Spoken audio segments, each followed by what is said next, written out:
Hey, I'm Mary. My life has been quite a ride, like ripping off a band-aid. Quick, a bit painful, and mostly forgettable. If you've got a minute, grab a seat. I've got a story that might make you feel better about your own crazy family. Let's start with my so-called family.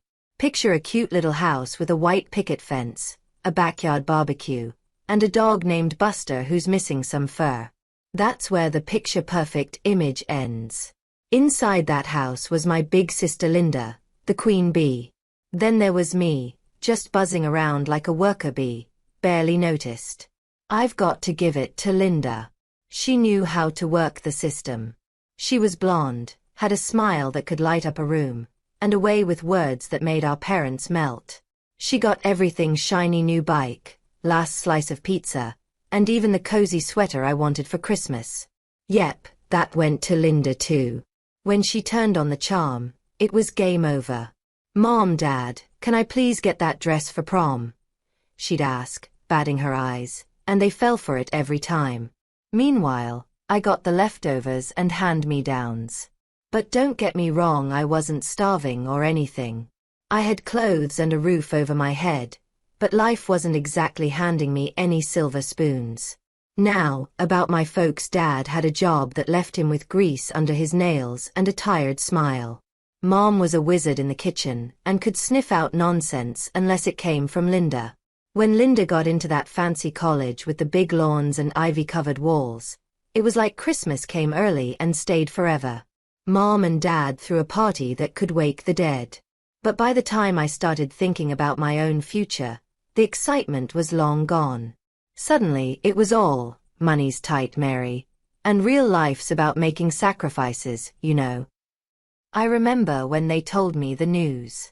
We were sitting at the kitchen table, the one with the wobbly leg. Dad was scratching the back of his neck, a sure sign he didn't want to talk about it. "Mary, we've been looking at the numbers, and it's not looking good," he said. "You've got to be realistic, Mary," Mom added, even though she was just stirring her coffee that didn't need it. "College isn't cheap. Maybe it's time to think about getting a job, you know, to help out a bit." The way they avoided saying it straight, you'd think they were telling me Buster ran away to join the circus instead of just saying my dreams were too expensive. So there I was, not even 20, facing the fact that college wasn't in the cards. But I wasn't going to give up. My plan was simple. Work hard, save every penny, and one day, I'd make it to that courtroom with a SQ after my name. The jobs I took weren't anything special. By day, I was serving coffee and dodging crumbs, and by night, I was up to my elbows in soap, washing dishes at a rundown diner. "You've got to be the hardest working person I know, Mary," Karen said one night in our small, dingy kitchen. She was a freelance graphic designer with a laugh that could light up the whole block. "Yeah," Donna agreed, while tuning her bass guitar, getting ready for a gig. "If anyone can do this, it's you." Their words were like a pat on the back, keeping me going. Everything was on track, maybe a bit behind schedule, but what's life without a few delays, right? Then, out of nowhere, it all fell apart. I woke up one morning thinking I had the flu, but it turned out to be something much worse. Long story short, I ended up in the hospital with a stack of medical bills as thick as an encyclopedia. "Miss Mary, your insurance covered some of it," said the lady in billing, with a voice that always seemed to carry bad news. "But you still owe quite a bit," she said, sliding a bill across the desk that made my heart sink. There went my college savings, swallowed up by numbers and decimal points I couldn't even understand. I tried to ask for a payment plan or something, but I had nothing left to give. I told her how much I just wanted to crawl into a hole and give up. "It's not personal, hon, it's just the system," she said, but it sure felt personal to me. Back at our apartment, the mood was as stale as the pizza we'd left out overnight. "There go the textbooks," I muttered, flipping through pages of legal terms I still hadn't memorized. We sat there, two dreams on hold, trapped in the harsh reality of our cramped living space. "What next?" Donna asked after a long, uncomfortable silence. I didn't have an answer, just a bunch of questions swirling in my head. It felt like I was back at square one, but somehow even further behind than when I started. Start over, I finally said. What else can I do? I'm not the type to give up. It sounded confident, but even I could hear the tremble in my voice. They both nodded, but the worry was written all over their faces. Yeah, I get it. Our place is too crowded, I whispered into the phone, the words bitter as they left my mouth. Mom couldn't see me swallow the lump in my throat or the way my hand shook. You're tough, Mary. You'll figure it out, Dad said before handing the phone back to Mom. The bench at the bus stop was hard against my back as I sat there, trying to figure out my next move while people rushed past me. Linda, with her new baby and picture-perfect life, didn't even come to the phone, probably didn't want to catch my bad luck through the line. Family, right? The guy sitting next to me said, catching the end of my call. He was wearing an old jacket and had a 6 o'clock shadow at 8 in the morning. Yeah, family, I echoed, not really in the mood to talk, but somehow it felt comforting to speak to a stranger. Hey, don't let it get you down. You look like you've got some fight in you, he said, crinkling the paper bag in his hand. I managed a half smile. Got any tips for sleeping on one of these benches? I joked, but the humor didn't quite reach my eyes. He looked over, squinting at the bench like he was sizing it up. Buses run all night. Ride them end to end. Safer than a bench, he said, his words hanging in the air as my phone buzzed with a low battery warning. Great, another thing to add to today's list of problems. The bus hissed as it pulled up in front of us, its doors opening wide, inviting us to go wherever it was heading. The guy got on, finding a seat among the tired faces of nighttime commuters. I stayed behind, gripping my bus fare tight in my fist, not ready to just ride around aimlessly. I pulled my suitcase and started walking, the wheels making a lonely sound on the sidewalk. The streetlights flickered above me, and in that shaky light, I made a silent promise. This isn't how my story ends. Holding on to that thought, I walked through the night. Every step was a refusal to give up, every breath a promise that I'd fight my way out of this. Come on over, kid. Aunt Laura's voice came through the phone, steadying me like a lifeline. I never thought I'd be so happy to hear her raspy tone. When I got to her place, she didn't waste time with small talk. You look like hell, was her greeting as she guided me inside, her hand firm on my back. I spent the first few days in her guest room, trying to pull myself together. She didn't push me to talk, she wasn't the type for cozy heart-to-hearts, but I could tell she was waiting for me to open up. Finally, as we sat at her cluttered kitchen table, surrounded by plants as tough as she was, Aunt Laura set down her mug and looked at me with those piercing eyes. What do you want, Mary? Really want? Her question made me nervous, like I was on one of those makeovers shows about to reveal the new me. But I was too tired to dodge the truth. I want to be a lawyer, Aunt Laura, I said, my voice edged with desperation I couldn't hide. She nodded like she already knew. If that's the case, she said, tapping her fingers on the table, the sound mixing with the ticking of the wall clock, I'll pay for your education. My heart jumped, flooded with a sudden rush of hope. Are you serious? As serious as a heart attack, she replied, but then raised a finger, her condition clear. But you keep your grades up, no slacking. Her tone was stern, but there was a spark in her eyes that told me she believed in me. I couldn't stop the grin that spread across my face. Really? I asked, almost in disbelief. Really? I didn't save all my money just to blow it on bingo and whiskey, she said. I stood up and hugged her tight, the words, thank you, getting caught between us. None of that mushy stuff, she grumbled, but she patted my back before pulling away. And you're going to work for me part-time. I need more help around here than I like to admit. What kind of work? I asked. I was eager, ready to do whatever needed to be done. The kind that needs doing, she said vaguely, waving her hand like it was no big deal. We'll start with that mess you call a room and move on to the yard tomorrow. I laughed a real hearty laugh, something I hadn't done in a long time. Deal. Don't think I'm just being nice, Aunt Laura warned. If you slack off, the deal's off. I shook my head, the seriousness of her words sinking in. It won't happen. She looked at me for a long moment, then smiled. Good. Now help me with these damn plants, they've got a better social life than I do. I spent the rest of the day covered in soil, pruning and watering, but the dirt never felt so good on my hands. Aunt Laura made me work for every penny she was offering, and that was fine by me. College wasn't easy. Aunt Laura had given me a big break, but balancing school and bills was like juggling knives. One slip, and it could hurt. I'd wake up in the mornings after cramming for civil procedure, my alarm buzzing like a bee trapped in a jar, books spread out on the desk like a buffet I didn't want to touch. When my stomach reminded me I needed to eat, I'd head to the nearest food spot on campus. Maria, who worked the counter, would always give me a knowing look. Make it a double? Long night ahead? She'd ask. Yeah, I'd say, grabbing the coffee and sandwich. You're going to burn out if you keep this up, Maria would warn. Can't burn out when you're on fire, I'd joke, even though I felt more like I was burning out than blazing. Nights blurred into a mix of flashcards and frayed nerves. Every time my phone buzzed, it was either a bill reminder or a message from Aunt Laura asking how my day was. I always told her it was better than it actually was. Then everything changed overnight. Aunt Laura got really sick. Life-threatening sick.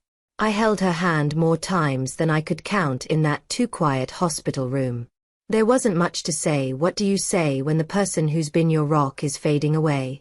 Who's going to yell at me for eating cookies in bed when you're gone? I tried to joke during one of those visits, trying to keep things light. You better not, she whispered, her voice barely there. Crumbs everywhere. We never talked about the money. It was like an unspoken agreement, the elephant in the room no one wanted to mention. After she passed, I found myself in a stiff lawyer's office, more nervous than I'd ever been.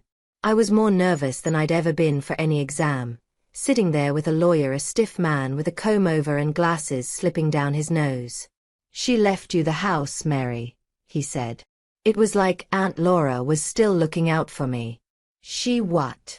I blinked, my mind coming to a halt. The house, he repeated, fiddling with some papers. And a considerable amount to cover your student debts. The rest is up to you to figure out. Laura was clear about you making your own way. Despite the lump in my throat, I asked, did she say anything else? He adjusted his glasses. She said she believed in you and that she'd haunt you if you gave up. I laughed through my tears. That was so like Aunt Laura. As I left the office that day, I felt both heavier and lighter. She'd given me more than just a house. She'd given me her belief that I could finish this journey, even without her. I was deep into studying for my next big exam when I heard a knock, 3 sharp raps that told me this wasn't going to be a friendly visit. I opened the front door of Aunt Laura's my house, and there they were. Mom, Dad, Linda, and her husband Adam, like some grim family reunion. Linda didn't waste any time. Mary, look at us all together again in this big house, she said, her tone dripping with fake cheer. Like a twisted sitcom, isn't it? I replied, leaning against the doorframe. Dad spoke in that tone that always meant he expected me to just listen. We've been talking. We think this house should be for Linda. She's got kids, a family, he said. I couldn't believe what I was hearing. Seriously? I replied, heavy sarcasm in my voice. Wrong house for that conversation. Mom's lips tightened, a sign she was gearing up for a guilt trip. You'll understand when you have your own family. It's just practical. I must have missed the part where practical meant kicking me out of my own home. I shot back, crossing my arms. Linda batted her eyelashes at me, then looked to Adam for support. He just shrugged. This house is wasted on you. We could fill it with laughter, children running around. And what, turn Aunt Laura's parlor into a playroom? The idea tasted like acid in my mouth. There's no need to be rude, Adam mumbled, finally finding his voice. Right, because showing up to claim my house is the height of good manners, I snapped back. You're being selfish, Mary, Dad grunted, sure he was right. I let out a bitter laugh. Selfish. After all those years of barely remembering her with a birthday card? Convenient memory you've got there. They shifted uncomfortably, not expecting their plan to go this way. Linda, predictably, broke the silence. You can be such a... she started, but I cut her off. Don't. Just leave. As they walked out the door, burdened by their disbelief and entitlement, Dad turned to me and said, You'll regret this. I stood tall, looking him straight in the eye. The only thing I'll regret is not changing the lock sooner. The door closed behind them, leaving me in the quiet. Inheritance or not, I was holding on to Aunt Laura's legacy, not selling it off to the highest bidder in my family. I was exhausted, the kind of tired that sticks to your bones.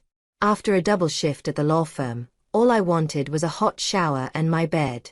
But when I tried to unlock the door, the key just scraped against metal. What the? I muttered, fiddling with the key. That's when the door swung open, and there stood Linda, holding little Amy on her hip, a smug look on her face. Changed the locks, Mary. Surprise, she said. My eyebrows shot up. Like hell you did. This is my house.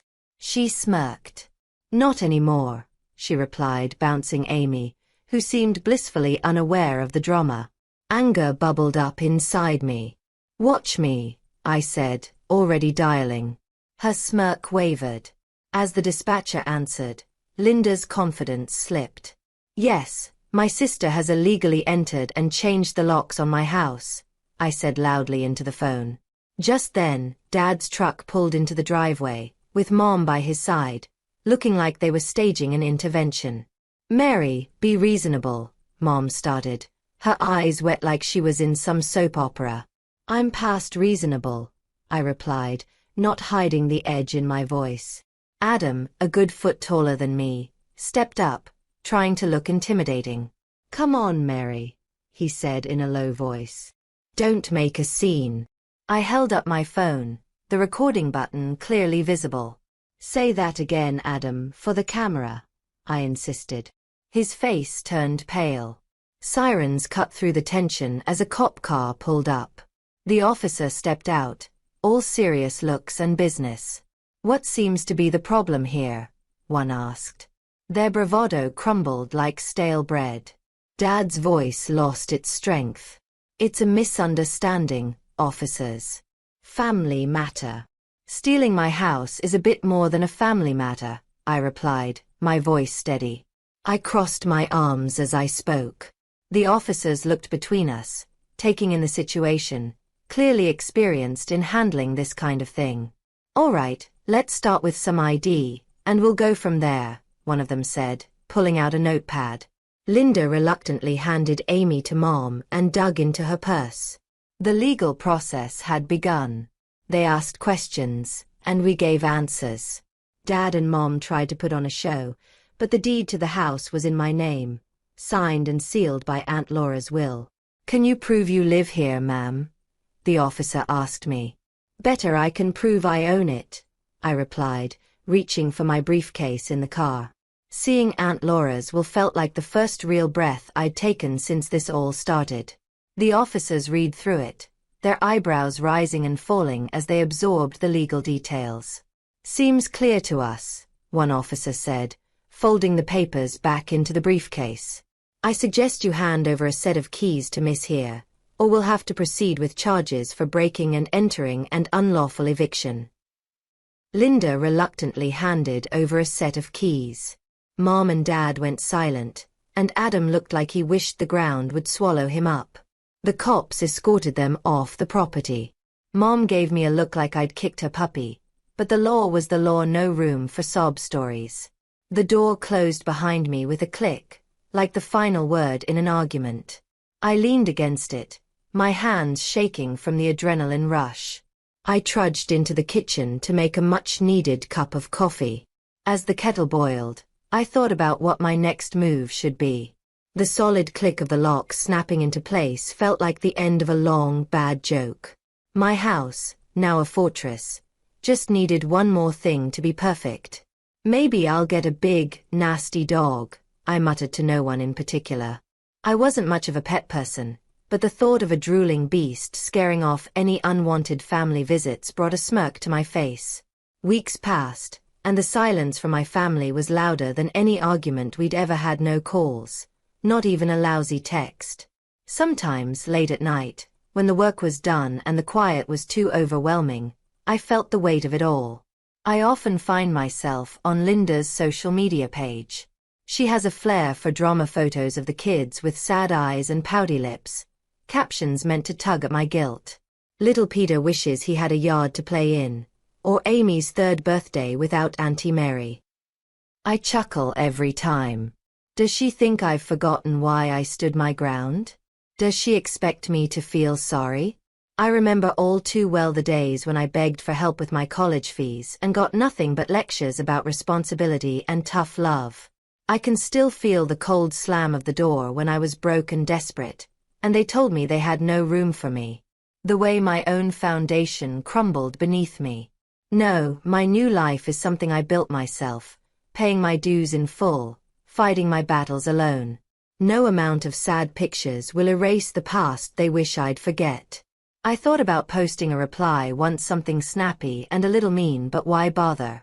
I had work to do. A stack of files on my desk didn't care about family feuds. I had clients who depended on me, and that's where I chose to focus my energy. Sometimes, late in the evening, I'd pour myself a glass of bourbon and sit in my backyard, the same yard they wanted to take from me. I'd savor the quiet and think about that guard dog again. A big one with a bark that would make my family think twice before stepping onto the porch. Maybe a Rottweiler or a Mastiff, something with some bite. My phone stayed silent, a dead limb I'd long since learned to live without. And when I finally went to bed, I'd sleep soundly, not caring whether I was just or wicked. No ghosts of guilt, no restless thoughts about what might have been, just the peace of knowing that everything around me was mine, earned by me alone. The last thing I'd think about each night was that dog. Maybe I'd get one, maybe I wouldn't. But the choice was mine, and that was good enough for me.